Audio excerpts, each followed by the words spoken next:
Então, pessoal, vamos fazer nosso primeiro conteúdo aqui, que é a neuroanatomia, tá? Aí tem algumas coisas que são básicas que a gente tem que saber primeiro, para depois a gente entender todo o restante, as doenças, né? Os comprometimentos que o paciente vai ter. Por isso que a gente começa de uma parte bem básica e depois a gente vai aumentando a complexidade. Só para a gente ter ideia, né? O conteúdo previsto no edital para neuroanatomia é a anatomia funcional do sistema nervoso, né? A gente fica meio se perguntando o que é isso, mas esse conteúdo eu vou passar aqui para vocês, segundo, né, a literatura que o Sara segue, que é o Ângelo Machado, é a parte inicial aqui da aula. Aí depois tem organização e classificação do sistema nervoso, estrutura macroscópica e microscópica, aspectos gerais do sistema nervoso autônomo, as vias aferentes e eferentes e a vascularização, tá? Provavelmente a gente não veja tudo hoje por conta, né, desse primeiro momento que a gente teve, mas a gente vai ver o máximo possível. Então, para estudar sistema nervoso, a gente sempre começa falando dos neurônios, né, e das funções que o sistema nervoso tem como um todo. Então, o sistema nervoso ele tem como função coordenar as atividades de vários órgãos, receber informações do meio externo e responder a essas informações, a esses estímulos. A constituição básica, né, desse sistema tão especial que a gente tem são os neurônios, tá, propriamente dito, que são as células nervosas que têm as funções especiais, e aí a gente tem mais uma série de células, né, que são chamadas células da glia ou neuróglia, que vão ajudar o neurônio na manutenção, sustentação, nutrição.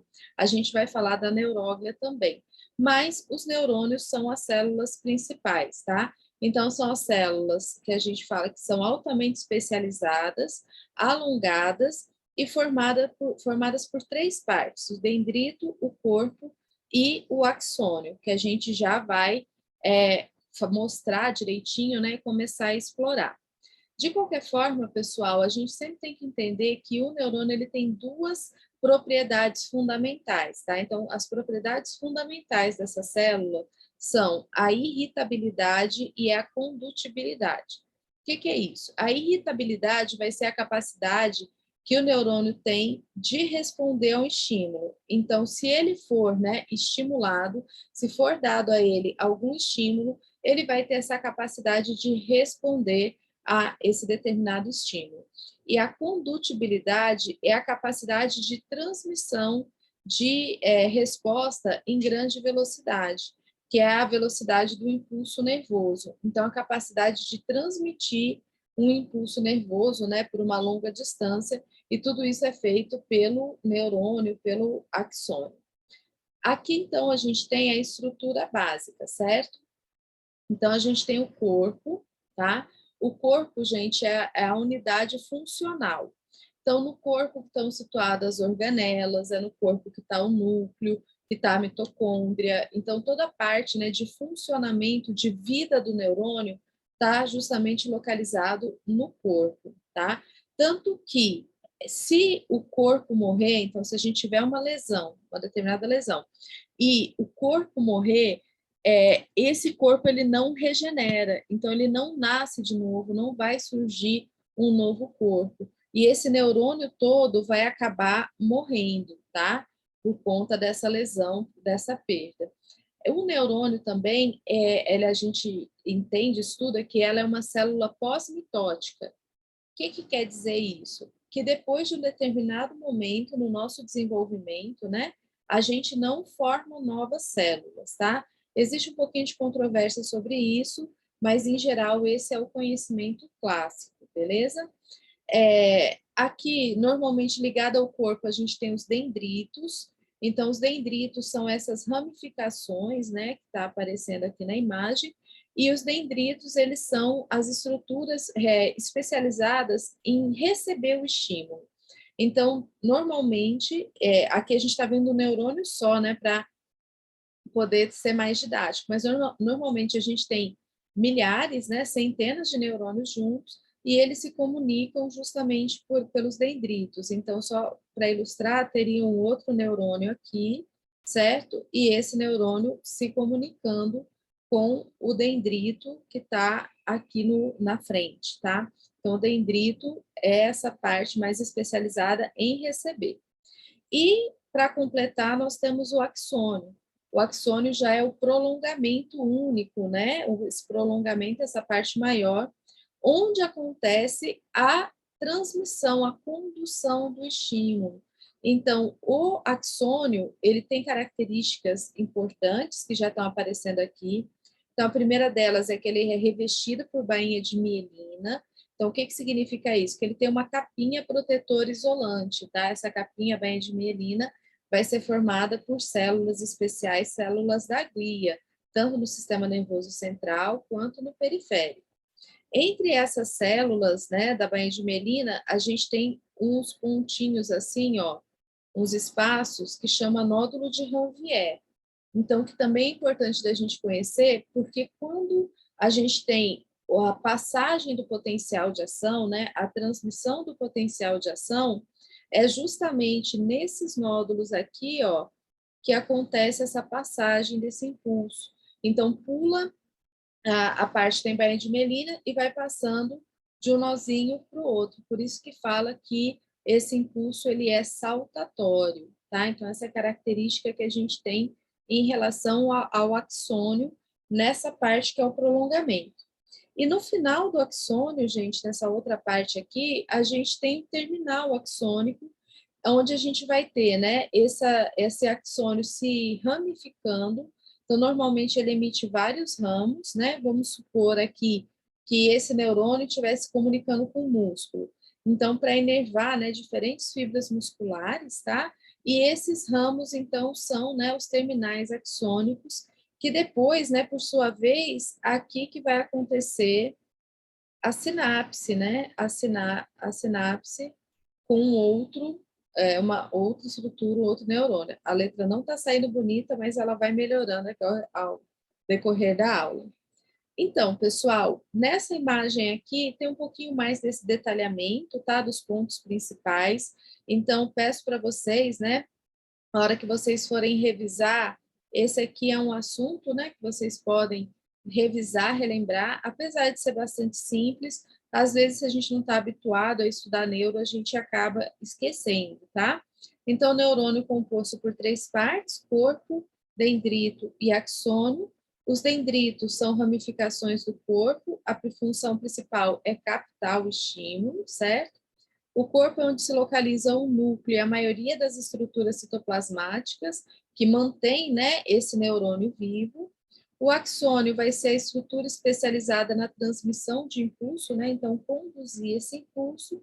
E aqui embaixo, né, a gente tem o final do axônio, onde normalmente se estabelecem as sinapses, tá? Que com outras estruturas que esse neurônio vai se comunicar. Então, isso aqui é uma parte importante que a gente tem sempre que lembrar, tá? Eu comentei com vocês, né, pessoal? Se o corpo morrer, não nasce outro neurônio. Mas se a lesão for no axônio, a gente tem chance de recuperação. A gente vai estudar isso com mais detalhes mais à frente, mas só para a gente entender, né, que haverá essa chance de recuperação se a lesão for no axônio, mas infelizmente se a lesão for no corpo, aí é mais complicado de recuperar, tá? De maneira resumida, a gente tem aqui algumas definições de importâncias das partes do neurônio, né? Então, no corpo, é muito comum que aconteça a síntese de proteínas, né? Até a produção, por exemplo, de neurotransmissores acontece no corpo, tá? Também o processo de degradação e renovação dos constituintes celulares, porque as organelas principais estão localizadas no corpo, né? Então, é lá que vai acontecer. Os dendritos estão relacionados com a recepção do estímulo, né? No axônio, no corpo, se dão as alterações do potencial de ação. Normalmente, eu vou voltar aqui rapidinho só para explicar. Nessa estrutura aqui, ó, que é o cone de implantação, é onde o potencial de ação é formado, tá? os estímulos que vêm aqui para esse neurônio, pessoal, podem ser estímulos positivos ou podem ser estímulos negativos, né? Esse neurônio está se comunicando aí com outros.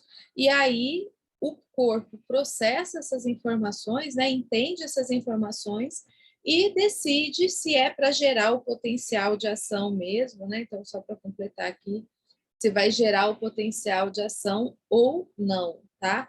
Mas o neurônio ele tem essa capacidade. Quando o estímulo é positivo, é um estímulo excitatório, acontece uma despolarização. Então, quando esse estímulo, né, for positivo. Se o estímulo é negativo, gente, se ele é inibitório, acontece uma hiperpolarização. E aí não gera, né, potencial de ação, não gera comunicação, não passa a informação para frente. Então, o corpo recebe várias informações, vamos colocar assim, positivas e negativas, né, nos dendritos. O corpo processa essas informações e aí, se ganhar o positivo, a informação continua. Se ganhar o negativo, a informação para ali, né, e não continua, não continua a transmissão. O axônio, ele é capaz de gerar e de conduzir o potencial de ação, né? Então, como eu mostrei aqui na figura, ó, o potencial de ação ele pode ser gerado aqui no cone de implantação, normalmente em decorrência das informações recebidas, mas a depender do neurônio, né, gente, tem que começar de algum ponto. Então, pode começar justamente, vamos supor que esse aqui fosse o primeiro neurônio, né, que tivesse fazendo uma comunicação, uma transmissão.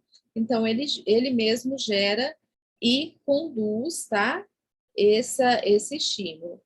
E o potencial de ação ou impulso nervoso é justamente essa mensagem que vai sendo passada ali, né, ao longo do neurônio, até ser transmitido para o outro neurônio, ou para a glândula, ou para o músculo que esse neurônio se comunica. Na aula de fisiologia, né, biofísica, a gente vai falar mais sobre o potencial de ação. Aqui hoje é só para a gente ir se familiarizando com as estruturas, com os termos, né, e ir conhecendo esses termos. Pessoal, dessa parte aqui até agora, tá? Destaque para colocar na sua revisão. Então, as propriedades fundamentais do neurônio, tá joia? Então, destaque para colocar na revisão. Propriedades fundamentais do neurônio, primeiro destaque. E o segundo destaque é você, né, saber e entender as partes do neurônio e o que mais ou menos que cada uma delas faz, tá? Então, até esse momento aqui, 2 destaques: propriedades fundamentais, certo? E partes do neurônio. Isso é importante, lembra que a gente comentou da necessidade de fazer anotação, marcação, para depois facilitar a revisão? Então, essas duas partes aí. Tem muita coisa que eu falo, gente, para explicar, tá? E também para complementar. Mas eu vou dando sempre os toques aqui no meio do caminho para vocês, né? As dicas do que é interessante estar anotado, né? Tá marcado, tá destacado para a hora que vocês forem revisar, tá? Bem, a gente vai entender o neurônio, né, como essa célula especial, que tem essa série de funções, e a gente tem diferentes tipos de neurônio, tanto anatomicamente, né, então na forma anatômica dele, quanto funcionalmente. E esse aqui é um ponto muito importante da gente entender, tá? Durante aqui, né, o nosso curso todo, em diferentes momentos, a gente vai falar de neurônios aferentes, eferentes e interneurônios. Então, esse é um outro ponto de destaque aqui, de anotação para você relembrar, tá? Então, a gente tem tipos diferentes de neurônio. Essa classificação aqui está relacionada, gente, com a função, tá joia? Então, está relacionado com funcionamento. O neurônio ele pode funcionar de 3 formas, né? Os neurônios. Eles podem ser, vou falar primeiro do interneurônio. Eles podem ser um interneurônio, que também é conhecido como neurônio de associação, ou seja, gente, ele vai fazer a comunicação de uma parte com outra parte, tá? Então, ele é um neurônio principalmente ligado à comunicação, ligar uma informação com outra informação, tá bom? E aí nós temos neurônios que funcionam, né? Vamos dizer assim, como aferentes e neurônios que funcionam como eferentes. O que é isso, gente? Então, olha só, se eu pego, né, e eu tenho um estímulo na periferia, e aí esse estímulo é levado até a região mais central do sistema nervoso, esse estímulo afere, tá? Então, a gente fala que esse neurônio, ele é aferente. Vou dar um exemplo aqui. Seu pé tá quente ou tá frio? Pensa aí. Ah, meu pé tá frio. Beleza. Como é que eu sei que o meu pé tá frio? Porque eu tenho receptores lá no meu pé, periferia, que captam informação e que levam essa informação até, eu vou colocar assim, ó, sistema nervoso central, até aqui em cima. A hora que essa informação chega aqui em cima, eu entendo se o meu pé está quente ou se o meu pé está frio, tá? Então, ó, se a gente pegar o neurônio que sai, por exemplo, isso é um pé, tá, gente? Do pé e leva a informação até o sistema nervoso central, eu falo que esse neurônio é um neurônio aferente, está levando a informação. Esse neurônio aferente, a gente relaciona ele com o neurônio sensitivo. Então, isso quer dizer o quê? Professora, eu posso falar que neurônio aferente é igual neurônio sensitivo? Sim, pessoal, pode guardar essa informação, tá? Existem algumas particularidades nisso, mas por enquanto pode guardar essa informação. Agora, gente, se eu pego e falo o seguinte para vocês, pessoal, fecha a mão. Então, eu tive a ideia, né? Vou fechar a mão. Essa informação saiu daqui da minha cabeça, chegou até os músculos da minha mão e eu fechei a mão. Então, o que eu quero dizer com isso, gente? Quando a informação sai do sistema nervoso central e vai até a periferia, eu vou desenhar um pé aqui que é mais fácil que a mão, tá, gente? Vai até a periferia, aí essa informação, ela é eferente, ela sai daqui e vai para a periferia, e daí, nesse caso aqui, né, faz com que eu feche a mão, certo? Então, esse neurônio é eferente. Eu posso associar sempre, gente, o neurônio eferente como neurônio motor, porque assim, né, fechar a mão não é um ato motor. Então, se vocês quiserem, né, anotar aí, ó, eferente, a gente pode entender como neurônio motor, tá? Então, vamos olhar a figura aqui. O que está acontecendo? Eu tenho dendritos aqui, ó, que estão captando uma informação. O neurônio aferente leva essa informação até uma parte do sistema nervoso central, tá? Ó, o neurônio sensorial. Aqui existe uma comunicação, existe também um interneurônio, né, que está ligando um com o outro. E aí, depois, gente, eu tenho uma resposta que vai, então, do sistema nervoso central para a periferia aqui. Esse é o neurônio eferente, esse aqui embaixo, ó, ou neurônio motor, tá bom? Então, esse é um ponto aqui que a gente também tem que aprender. Existem diferentes tipos de neurônio em relação ao funcionamento.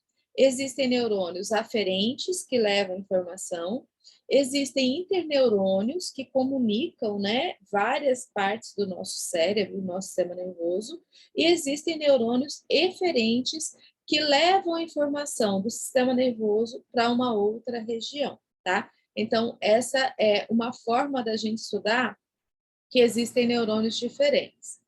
Também existem, pessoal, neurônios diferentes em relação à anatomia. Então, aqui, ó, a anatomia. Ali a gente já visto função, né?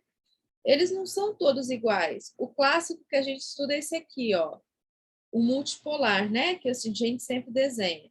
Mas existe o unipolar, existe o bipolar, o pseudo-unipolar.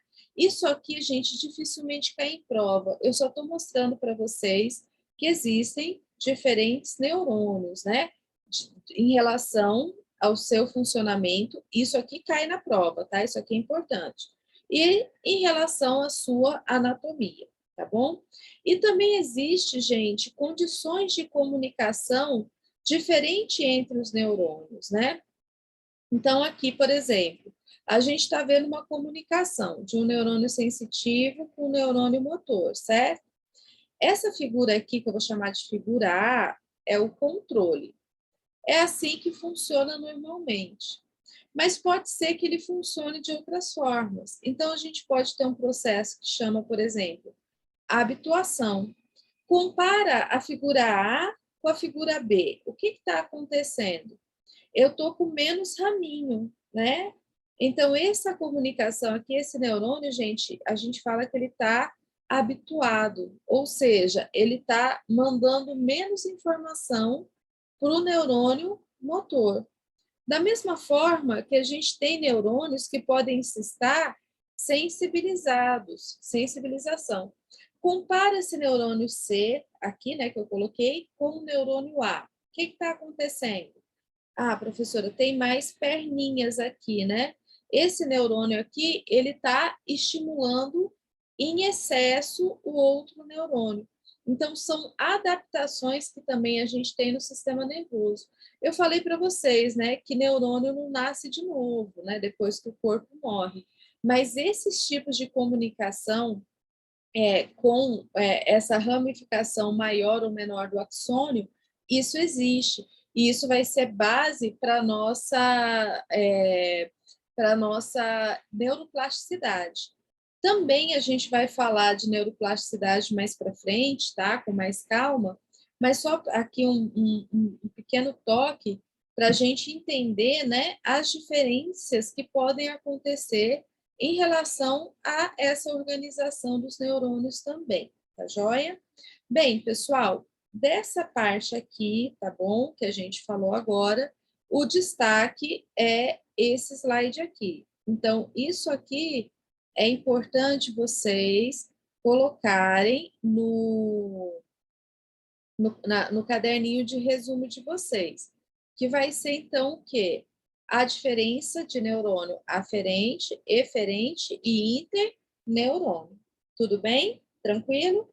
Então, destaque para depois vocês colocarem no resumo na hora de revisar, tá?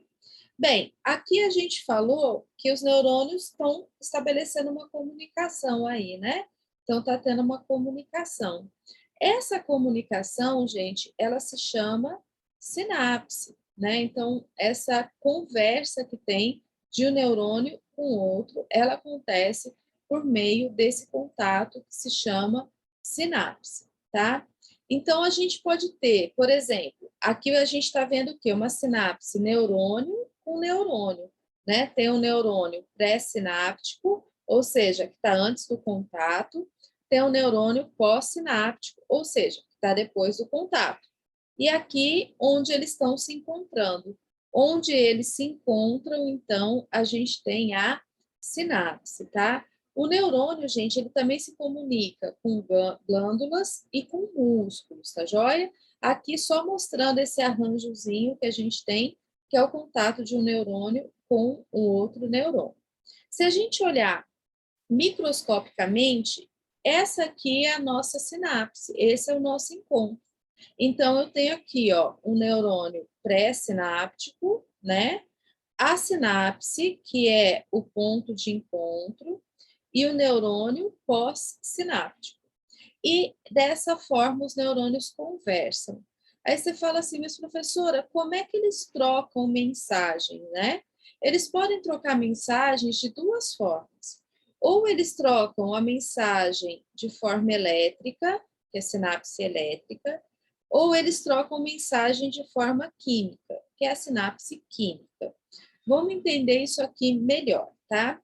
Bem, todo neurônio, gente, transmite um sinal elétrico que a gente conhece como potencial de ação, certo? E aí, o que vai acontecer aqui? Então, esse neurônio vai transmitir esse potencial de ação, né? E ele vai, então, no caso, na sinapse elétrica, passar direto o potencial de ação de um, opa, saiu torto, né? Para o outro neurônio. Então, essa vai ser uma sinapse elétrica, tá? A gente tem comunicação de neurônio assim? Tem. Mas, gente, a sinapse mais conhecida e a que mais cai em provas é a sinapse química. Então, na sinapse química, o que acontece? O potencial de ação, que é o sinal elétrico, ele continua existindo. Só que a hora que ele chega aqui embaixo, né, aqui perto da sinapse, ele tem, nesse finalzinho, uma substância química chamada neurotransmissor. Esse neurotransmissor, então, vai ser liberado nesse espaço que chama fenda sináptica e ele vai ser captado por um receptor que fica depois desse espaço, que chama receptor pós-sináptico, tá? Então, a sinapse mais comum da gente estudar, da gente ver e também que pode aparecer na prova é a sinapse química. Então, os neurônios, eles se comunicam através de neurotransmissores. Então, eu tenho lá um neurônio que manda uma substância e o outro neurônio que pega essa substância. E dessa forma, eles vão se comunicar, tá? E depois daqui, né, gente, vira um novo potencial de ação. Então, depois dessa parte aqui, vai virar um novo potencial de ação que vai ser transmitido ali na continuidade, né, do estímulo. Mas é bom a gente já entender, né, a gente já aprender que a gente tem esses dois tipos de comunicação, a sinapse elétrica e a sinapse química, tá?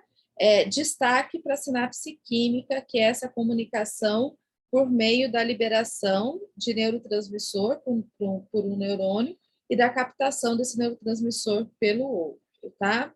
Então, assim, gente, reforçando todos os aspectos importantes do neurônio, tá? Primeiro aspecto, gerar e propagar atividade elétrica, o impulso nervoso ou potencial de ação, é a ação do neurônio. Segundo, comunicam-se entre si por sinapses nervosas, sinapses químicas ou elétricas, certo? Destaque para a sinapse química. Terceiro, processar digitalmente os sinais elétricos, integrando potenciais elétricos excitatórios e inibitórios. Lembra que eu falei? Às vezes ele vai estar funcionando ali, né? Ele vai receber uma mensagem positiva, que é excitatória, às vezes negativa, que é inibitória. E aí o neurônio, o corpo vai processar isso, né? Vai interpretar isso e vai dar continuidade ou não àquele estímulo, tá joia? E aí, pessoal, a outra parte que a gente tem é que eles comunicam-se com as células efetuadoras, sejam músculos, sejam glândulas ou sejam outros neurônios, tá? Então, aqui a gente reforça esses aspectos que a gente viu, né, que a gente destacou em relação ao neurônio como um todo, tá? Então, vamos lá, gente, olha só. O que a gente tem que guardar, então, né, desse ponto aqui? Lembrando que toda aula eu vou destacando para vocês aqueles pontos principais que a gente tem, tá? Então, guardar, né, o que é a sinapse, esse contato, que nós temos sinapses químicas e sinapse elétrica, a mais importante é a sinapse química, e todas essas informações aqui que são o resumo, né, das funções, de como funciona o neurônio. Tudo bem? Tranquilo? Então, essa aqui é a parte do neurônio. Mas o neurônio, ele não existe sozinho. Junto com ele, a gente também tem as células da glia, que compõem aí, né, as estruturas do sistema nervoso. Neurônios, então, se associa com células menores, né, que são essas células da glia. Há 6 tipos de células da glia ou neuróglia, sendo 4 tipos no sistema nervoso central e 2 tipos no sistema nervoso periférico. Então, vai ter diferença, né, das estruturas dos neurônios e das células da glia, do sistema nervoso central e do sistema nervoso periférico. Já já a gente vai destacar o que é central e o que é periférico, tá? Cada célula da glia possui uma função específica, então a gente vai falar dessas funções. Algumas produzem substâncias, outras dão sustentação, outras fazem cicatrização, tá? Outras formam a bainha de mielina, que a gente já falou, cada uma delas vai ter alguma função. E aqui, então, para a gente conhecer, né, pessoal, quem são as células da glia? Então, no sistema nervoso central, a gente tem o astrócito, a micróglia, as células ependimárias e o oligodendrócito, tá?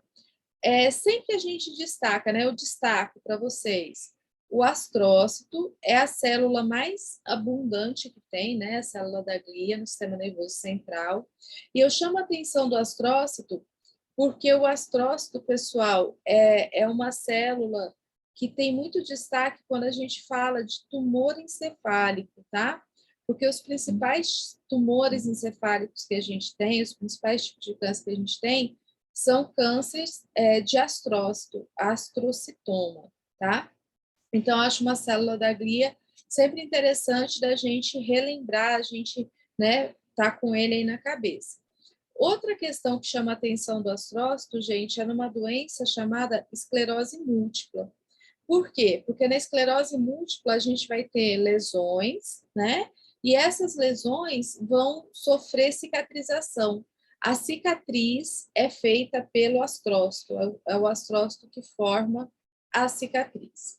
Bem, a micróglia é uma célula que está mais ligada à defesa, a célula ependimária é célula de revestimento, a gente já tem uma imagem que tem um textinho que detalha essas funções, e o oligodendrócito é meu outro destaque, tá? Porque o oligodendrócito é a célula que forma a bainha de mielina no sistema nervoso central. Então, ele forma a bainha de mielina. E ele também está ligado à esclerose múltipla, tá? Então, a esclerose múltipla é uma doença que tem um ataque imune justamente no oligodendrócito, tá? A gente vai estudar mais doenças, eu só estou trazendo aqui a ilustração para vocês. No sistema nervoso periférico, a gente tem, como célula da glia, células satélites. Algumas literaturas falam que não sabem muito bem para que serve, mas elas ajudam na recuperação de lesão, tá? Quando tem lesão do axônio no sistema nervoso periférico. E a outra célula da glia é a célula de Schwann, que é a célula que eu destaco também. Então, essa que eu estou circulando está destacado, tá? A célula de Schwann a gente destaca porque ela forma a bainha de mielina no sistema nervoso periférico, tá joia? Só para associar, pessoal, ela está envolvida na síndrome de Guillain-Barré. Então, a gente vai estudar mais doenças, mas só para vocês entenderem. Tanto a esclerose múltipla quanto a síndrome de Guillain-Barré são doenças desmielinizantes, ou seja, a pessoa perde bainha de mielina, né? Mas na esclerose múltipla, ela tem lesão no oligodendrócito, no sistema nervoso central. Na síndrome de Guillain-Barré, ela tem lesão nas células de Schwann, no sistema nervoso periférico, tá? Mas aqui a gente tem, então, numerado as 4 células da glia do sistema nervoso central e as 2 células da glia do sistema nervoso periférico. E nessa figura aqui, gente, aparece uma descrição, tá? Depois vocês podem olhar com calma no material de vocês do que essas células fazem, né? Então, aqui vai falar o que o astrócito faz, né? A questão da sustentação, o que a micróglia faz, ajuda na fagocitose, na defesa, né? Do sistema nervoso contra infecções.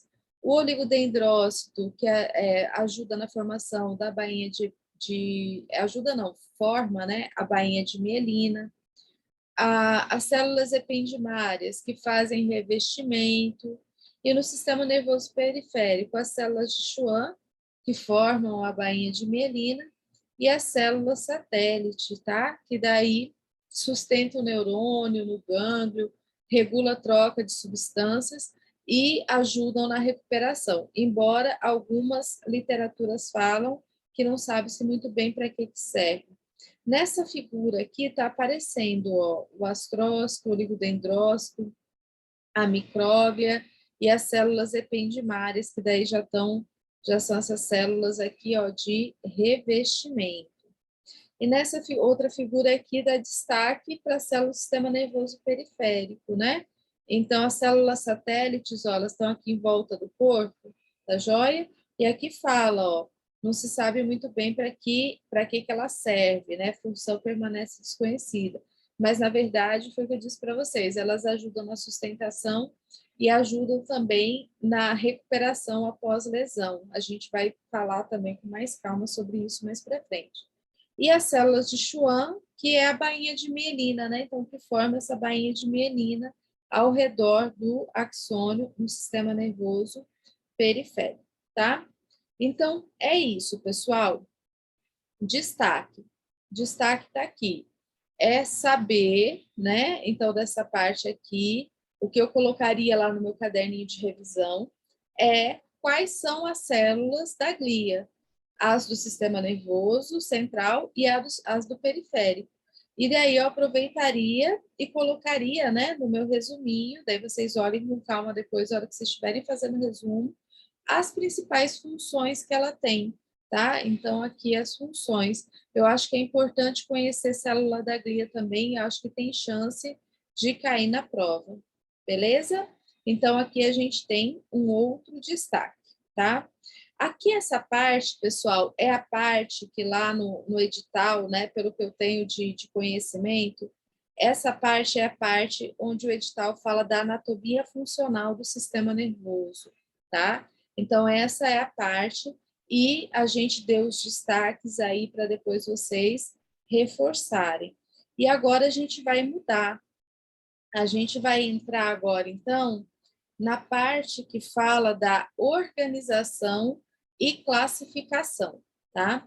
E aí a gente dá um outro foco, que são as divisões do sistema nervoso. E essa figura aqui, ela já começa a ilustrar para a gente aquela questão, né, que a gente até já comentou, mas que agora a gente vai entender mais profundamente, que é o tal do sistema nervoso central e o sistema nervoso periférico, tá? Então, o que acontece, gente? Em relação a essa organização e classificação, o sistema nervoso central e periférico pode ser organizado, né, de três formas diferentes, ou classificado de três formas diferentes. Ele pode ser classificado anatomicamente, pela anatomia, pode ser classificado fisiologicamente, pela função ou pela fisiologia, e pode ser classificado quanto à segmentação, tá? A gente vai ver as três aqui na sequência. Então, a primeira divisão que a gente normalmente estuda é a divisão anatômica. Anatomicamente, o sistema nervoso é dividido em sistema nervoso central e sistema nervoso periférico, tá? Então, anatomicamente, ele é dividido em sistema nervoso central e sistema nervoso periférico. É a primeira classificação que a gente tem.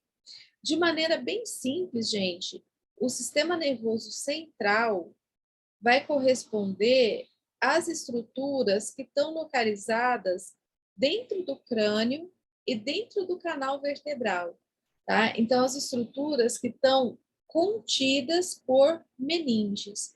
Que estruturas são essas, gente? Tá aparecendo aqui, ó, o encéfalo e a medula espinhal. Então, encéfalo e medula espinhal são sistema nervoso central. Bem, se o central é o que está dentro da meninge, né? O periférico, o sistema nervoso periférico, é o que está fora. O principal representante aqui do sistema nervoso periférico são os nervos espinhais e os nervos cranianos, tá? Eu vou passar uma próxima imagem aqui que detalha melhor para a gente e tem alguns destaques.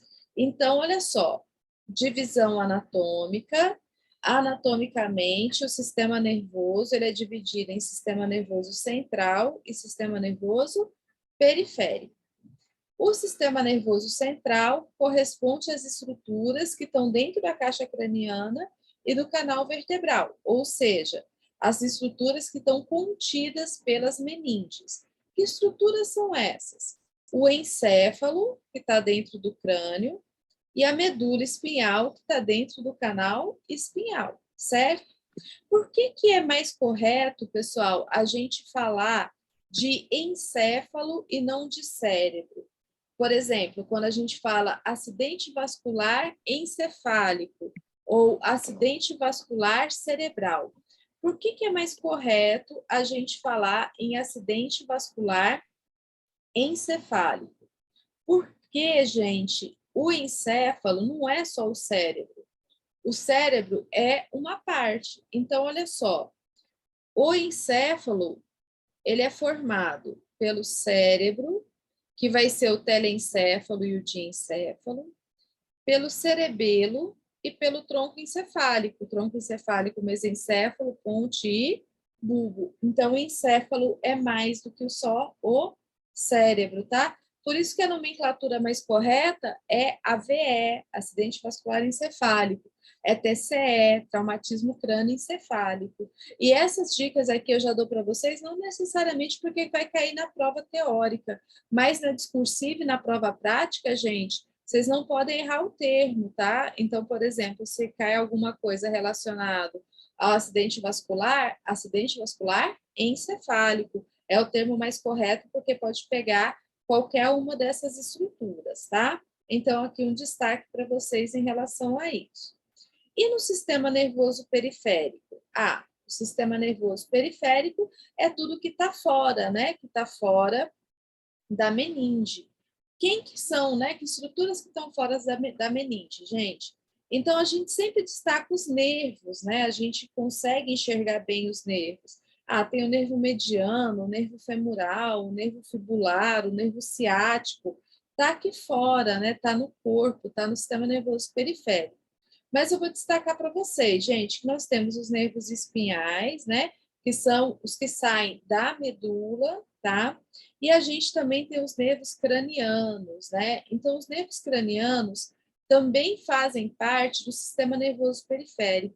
E por que eu chamo a atenção disso? Porque às vezes a gente pensa, né? Porque os nervos cranianos estão aqui em cima, que ele faz parte do central, mas não, gente, nervos cranianos fazem parte do sistema nervoso periférico. Eles têm funções especiais, tá?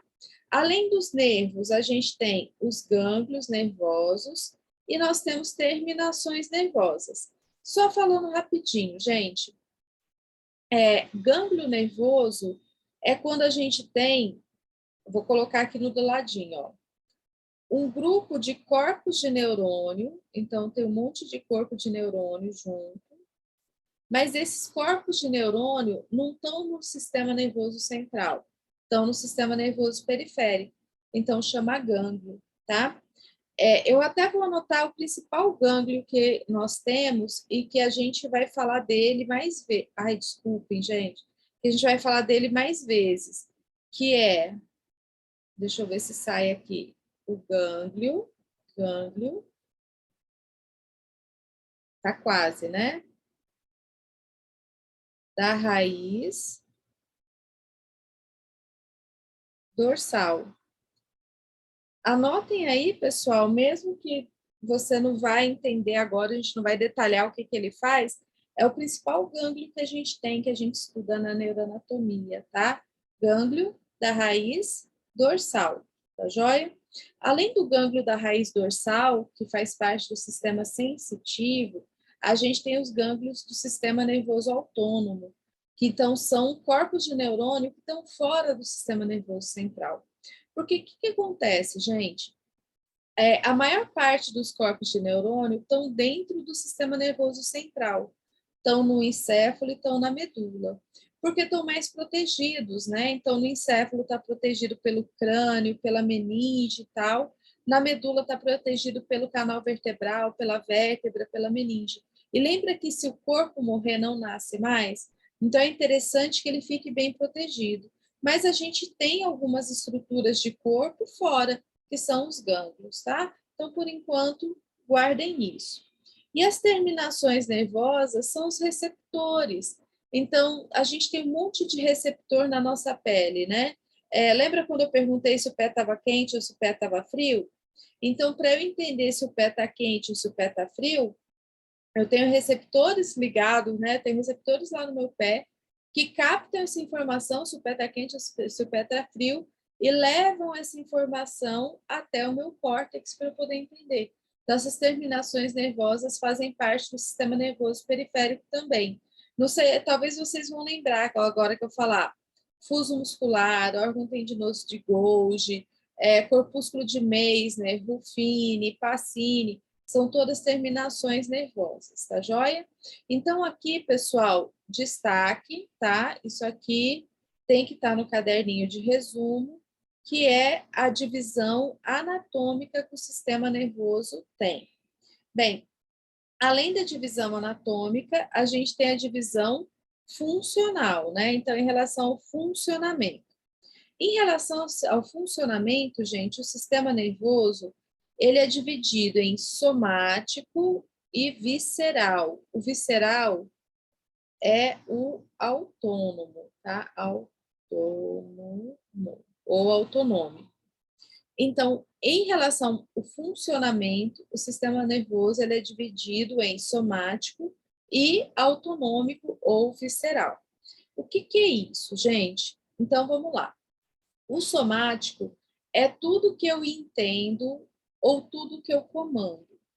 Então, vou voltar ao exemplo do pé tá frio, pé tá quente. Então, vamos lá. Seu pé tá frio ou tá quente? Ah, meu pé tá quente. Beleza. Como é que eu sei que o meu pé tá quente? Porque eu tenho a sensibilidade. Eu sei que o meu pé tá quente? Sei. Então, essa é uma função somática, ó. É uma sensibilidade consciente. Eu tenho consciência que o meu pé tá quente, tá? Vamos lá. O que é somático também? Fecha a mão. Fechei. Contração muscular. Então, a motricidade voluntária é algo que eu comando também. Tudo que eu comando ou que eu entendo é somático. Agora, vamos falar do visceral, do autonômico, para a gente refrisar essa diferença, né? Vamos lá, pessoal. Qual que é a sua frequência cardíaca agora? Sem olhar no relógio, no oxímetro, sem medir, né? Aqui, qual que é a sua frequência cardíaca? Você vai falar assim, não sei.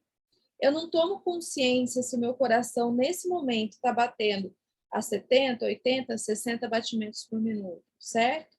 Eu não tenho consciência disso.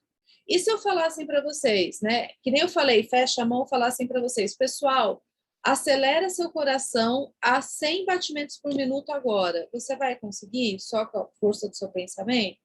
Não. Então, eu não controlo, gente. Aquilo que eu não tomo consciência, aquilo que eu não controlo, é função autônoma, é função autonômica, tá? Então, é sistema nervoso autônomo. Aqui é só para a gente frisar essa diferença que a gente tem entre o somático e o autonômico, tá joia? Bem, a gente já comentou, né? No somático, a gente vai ter uma parte aferente. A parte aferente é a que sobe, vamos colocar assim, é a parte da sensibilidade, certo? Certo. E a gente tem uma parte eferente, que é uma parte que desce, né? Que é a parte motora do movimento, ok? No visceral, pessoal, a gente também tem um aferente. Então, por exemplo, eu tenho receptores que captam minha frequência cardíaca e informam o meu cérebro sobre isso. Embora eu não tenha consciência, né, eu não fale conscientemente quanto é que está batendo, o meu cérebro sabe quanto está batendo meu coração, tá joia? E eu tenho uma parte eferente, então uma parte que desce lá de cima, e essa parte eferente, gente, ela age de duas formas, ou de modo simpático ou de modo parasimpático.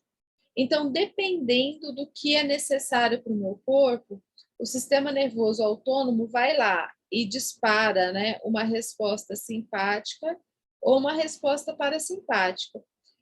Falando que a gente estava falando de frequência cardíaca, certo? Então, o que vai acontecer? Se eu tiver um disparo do simpático, a minha frequência cardíaca aumenta. Se eu tiver um disparo do parasimpático, a minha frequência cardíaca diminui. Mas eu, Mara, conscientemente não tomo consciência disso, gente. É algo autônomo, autonômico, beleza? Então, essa aqui é a divisão funcional. É importante? É importante, tem que estar no meu resumo, né, para eu revisar depois? Tem, tá? E eu falei para vocês que a gente tinha uma terceira classificação. Essa terceira classificação é a classificação segmentar, tá joia? Então, quanto à segmentação. Então, a gente vai ter partes do nosso sistema nervoso que são todas segmentadas, que vão ter raízes, né, que vão ter estruturas que a gente vai conseguir numerar. Por exemplo, a gente tem, né, raiz nervosa, sei lá, C1, C2, C3. Isso faz parte, então, dessa divisão segmentar, pessoal. Tudo que é segmentar, tem essas divisões, né, que a gente consegue numerar, faz parte do sistema nervoso segmentar, que vai ser o sistema nervoso periférico, os nervos, propriamente dito, a medula e o tronco encefálico. Tudo isso é sistema segmentar. E a gente vai ter, então, o suprassegmentar. Então, o supra está para cima. Quem está para cima do segmentar, gente? Quem está para cima vai ser o cérebro e o cerebelo. E no cerebelo e no cérebro a gente não tem essas divisões que eu falei para vocês, que a gente tem, por exemplo, né, na medula e no tronco cefálico e nos nervos, tá? Então, a terceira classificação é segmentar.